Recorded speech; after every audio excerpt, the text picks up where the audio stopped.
Coba bayangkan begini, Anda sholat dari ba'da isya.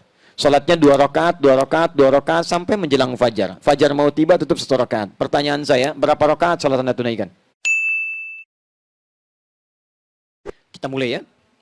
Saya agak cepat. Hadis riwayat Muslim, baik Anda tunaikan di malam hari setelah tidur atau Anda tunaikan sebelum tidur, bagaimana cara menunaikannya? Saya mulai dengan hadis Muslim nomor hadis 749. Qala Rasulullah sallallahu alaihi wasallam. Satu kali kata Ibnu Umar radhiyallahu taala anhuma, Rasulullah sallallahu alaihi wasallam pernah bersabda, "Shalatul laili mathna mathna." Kalau Anda ingin tunaikan salat malam, silahkan mulai paling minimal kerjakan 2 rakaat dulu. Kemudian tambah 2 rakaat lagi. Masih sanggup terus 2 rakaat lagi. Bahkan wa idza khasya ahadakumul fajr. Kalau khawatir fajar akan segera tiba, falyutir raka'atan wahidah, segera tutup dengan witir 1 rakaat.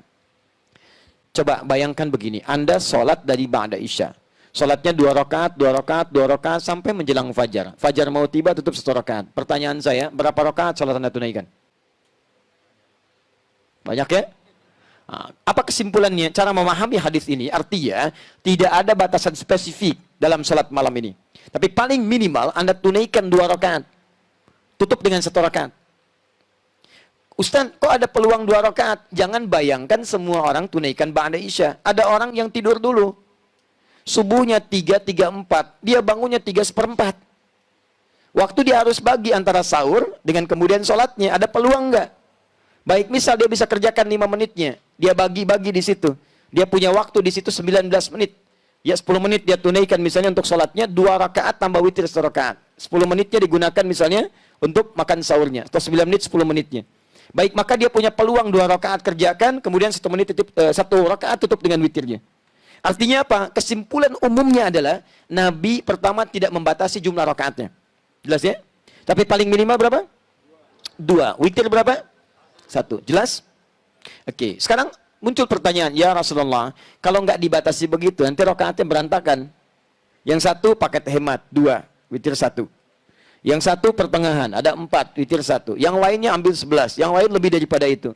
Adakah baginda Rasulullah SAW mencontohkan pada kami rakaat standar? Sehingga dengan itu jadi standar penunaian salat ini. Maka diriwayatkan dari Sayyidah Aisyah radhiyallahu taala anha, tercantum di Al-Bukhari nomor hadis 2008 sampai 2010. Datanglah 3 orang sahabat bernama Abdullah bin Mas'ud, Hudzaifah al-Yamani dan Ubay bin Ka'ab radhiyallahu taala anhum jami'an. Sa'alu Sayyidah Aisyah radhiyallahu taala anha. Mereka bertanya pada Sayyidah Aisyah radhiyallahu taala anha. Apa pertanyaannya? Kaifa kanat salat Rasulullah sallallahu alaihi wasallam? Bagaimana salat malamnya Nabi sallallahu alaihi wasallam? Faqalat, beliau berkata, "Ma kana yazidu fi Ramadan wala fi ghairi." Perhatikan cara menerjemahkannya, lihat baik-baik.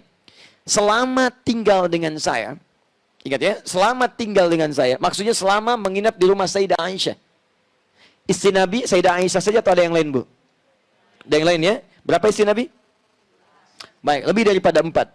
Ada Sayyidah Maimunah saat itu, ada Ummu Habibah, ada Sayyidah Zainab radhiyallahu taala anhunna jami'an. Tapi selama menginap di rumah Sayyidah Aisyah, begini cara memahaminya, kata beliau tidak pernah menambah baik di Ramadan atau di luar Ramadan ala 11 raka'atan, dari 11 rakaat. Di beliau sepanjang di rumah Sayyidah Aisyah itu salatnya senantiasa 11 rakaat. Berapa rakaat? 11. 11 rakaat. Apa rumusnya? Yusalli arba'an. Beliau salat 4 rakaat. Thumma yusalli arba'an. Kemudian tambah 4 rakaat. Thumma yusalli thalathan. Kemudian ditutup dengan 3 rakaat. 4, 4, 3. 4 tambah 4 tambah 3, 11 rakaat. Selama di rumah Sayyidah Aisyah. Teruskan hadisnya, tahan sampai sini. La tas'al an husnihinna wa tulihinna. Tapi jangan pernah ditanyakan bagaimana panjang dan bagus bacaan gerakannya. Jangan tanyakan panjang dan bagusnya. Panjang dan bagusnya. Ini takotaki. Yang ini 4, 4, 3. Kita ambil 2 hal di sini. Pertama, diajarkan di sini tentang jumlah rakaat. Ya kata Sayyidah Aisyah, yang standar silahkan 11. Rumusnya 4, 4, 3. Selama di rumah saya 4, 4, 3. Tadi istri Nabi bukan hanya Sayyidah Aisyah. Kita cek di rumah yang lain. Kita temukan ternyata di rumah Sayyidah Maimunah, kesaksian sahabat Ibnu Abbas radhiyallahu taala anhuma tersebut di Abu Daud nomor hadis 1369. Ketika beliau tinggal di rumah Sayyidah Maimunah untuk melihat kebiasaan sholat malam Nabi dan bangunnya Nabi di malam hari, dilihat oleh beliau. Kata beliau, karena Rasulullah SAW adalah kebiasaan Nabi SAW. Idza staiqadha min naumi, apabila bangun beliau di pertengahan malamnya, maka beliau bangun, lihat baik-baik, di pertengahan malam. Lebih sedikit, yazidu qalilan aw yanqusu qalilan. Lebih sedikit, kadang-kadang kurang sedikit. Saya sudah jelaskan kemarin. Kalau ukuran Indonesia misalnya 4:30 subuhnya, ya beliau bangun 1:30, kadang lebih, kadang kurang sedikit. Yang paling menarik, fajalasa, kemudian duduk terlebih dahulu. Famasaha biyadihi min atharin naum, kemudian menghapuskan bekas ngantuk di matanya. Ya, faqara khawatim min surah Ali Imran. Maka beliau membaca 10 ayat terakhir atau 11 ayat terakhir di surah Ali Imran. Kemudian berdoa, alhamdulillahilladzi ahyana ba'da ma matana wa ilaihin nusyur. Dikuatkan dengan hadis riwayat Al-Bukhari, ya, riwayat sahabat Abu Dzar Al-Ghifari nomor hadis 181. Setelah itu kemudian apa yang terjadi? Tsumma dzahaba ila syinin mu'allaqah. Pergi ke tempat tertutup, ke toilet. Fatawadda, kemudian berdoa. Setelah itu pergi ke tempat sholatnya. Mengikutilah Ibnu Abbas di belakangnya. Ketika mengikuti Nabi kemudian bertakbir, maka Ibnu Abbas ikut di belakang Nabi. Ditariklah oleh Nabi supaya sejajar dengan Nabi SAW. Hadis ini menunjukkan bolehnya imam, kalau makmumnya seorang, itu boleh berdiri sejajar. Ini imam, ini makmum. Sejajar. Paham ya? Boleh juga makmum di belakang, imam di depan. Sejajar, ya tidak sejajar, tapi agak maju sedikit. Masih berdempet. Kalau makmumnya diduga, itu sudah baik, sudah kuat, sudah dewasa, sanggup menjaga dirinya. Tapi kalau anak ini baru kecil, kita boleh tarik sejajar dengan kita. Tidak ada masalah. Teruskan. Apa yang dilakukan oleh Nabi? Kata beliau, Nabi membuka dengan 2 rakaat yang ringan. Dikenal dengan khafifatain. Ditunaikan salat 2 rakaat dulu. Boleh, silahkan. Khafifatain. Nggak pakai bacaan surat lain selain Al-Fatihah. Takbir Allahu Akbar, langsung Al-Fatihah. Ruku' yang tidak sujud. Duduk di antara 2 sujud, sujud bangkit lagi 2 rakaat seperti hal yang sama. Paham ya? Setelah itu beliau tunaikan salat intinya, beliau katakan 2 rakaat. Kemudian 2 rakaat. Kemudian 2 rakaat. Kemudian 2 rakaat. Kemudian 2 rakaat. Kemudian 1 rakaat. Jumlah berapa? 11. 2 tambah 2, 4 tambah 2, 6 tambah 2, 8 tambah 2, 10 tambah 1, 11. 11 rakaat. Kalau ingin ditambah dengan salat yang pemanasan tadi, khafifatain 2 rakaat ringan, berarti 13 rakaat. Poinnya, intinya tetap 11, tambahannya 2 rakaat sebagai 2 rakaat yang ringan. Di rumah Sayyidah Maimunah, beliau menunaikan rakaat standar 11 rakaat juga. Ingat ya, tapi rumusnya 2, 2, 2, 2, ujungnya 1. Boleh kalau mau witirnya 3, ujungnya 3. 2, 2, 2, 2, ujung 3. Atau 2, 2, 2, 2, 2, ujungnya 1. Jelas? Berapa rakaat? 11 rakaat. Dan ini mau 4, 4, 3, 2, 2, ujung 1 atau 3, jumlah 11, itu tidak saling mengungguli. Nggak ada masalah, dan jangan bertengkar pada urusan seperti ini. Oh yang benar itu 11, 4, 4, 3, formulanya bagus. Kemarin Bayern Munchen ngalahin Hamburg juga 4, 4, 3. Misalnya, sampai jadi juara misalnya. Dan seterusnya. Tapi kan nggak bisa. Bayern Munchen kan dikalahin sama Madrid, rumusnya bukan 4, 4, 3. Itu urusan yang lain. Ya, nah kita kembalikan ke sini teman-teman. Ini boleh, ini boleh. Paham? Baik, sekarang sebentar. Kalau saya pengen 23 rakaat boleh nggak? 37? 41? Masya Allah, dari mana taunya? Oke, nah, baik. Sebelum sampai ke sana, kita pahami dulu pemaknaannya. Lihat sini. 11 ini, lihat rumusnya. Jangan pahami sampai 11 dulu. Tapi jangan dipisahkan dari sinergis yang pertama tadi, lihat keterangannya. Jangan tanya panjang dan bagusnya. Jadi 11 ini tidak boleh dipisahkan dari panjang dan bagus. Diukur kemudian oleh sahabat yang 3 orang tadi. Seperti apa panjang bagusnya. Maka dimulailah Hudzaifah al-Yamani radhiyallahu ta'ala anhu salat di belakang Nabi. Begitu salat betul memang panjang dan bagus. Saking bagus ya kata beliau, ini salat paling enak yang saya rasakan.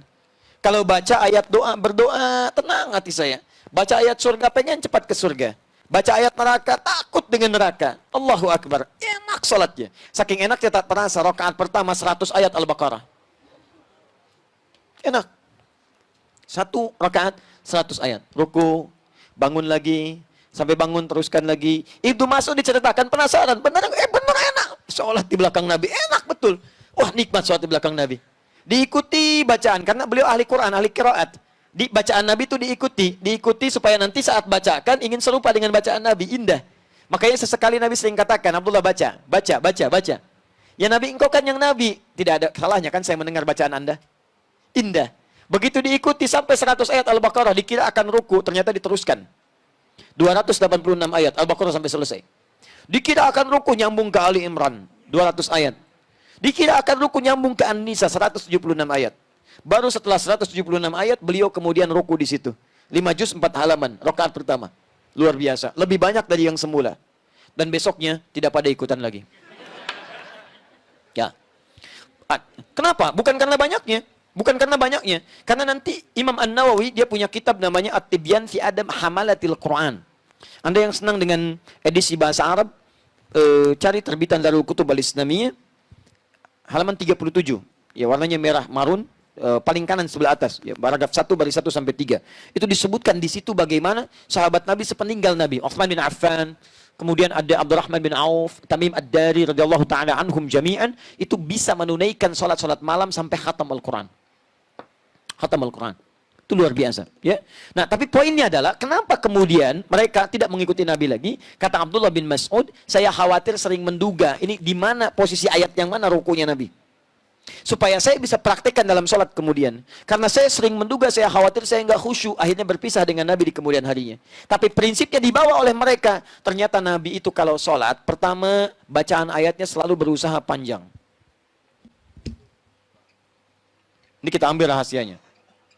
Kedua, dibaca dengan tenang. Sehingga ada pengaruh kepada roh, kepada jiwa. Yang ketiga, bahkan selesai sholatnya, itu tidak langsung bangkit, istirahat sejenak. Dalam istirahatnya berdoa, beliau memohon ampunan kepada Allah. Allahumma innaka afuwun tuhibbul afwa fa'fu anni. Ya Allah, aku banyak salah, aku banyak salah, aku banyak salah. Engkau maha pemaaf, engkau maha pengampun. Ampuni aku ya Allah. Maafkan aku.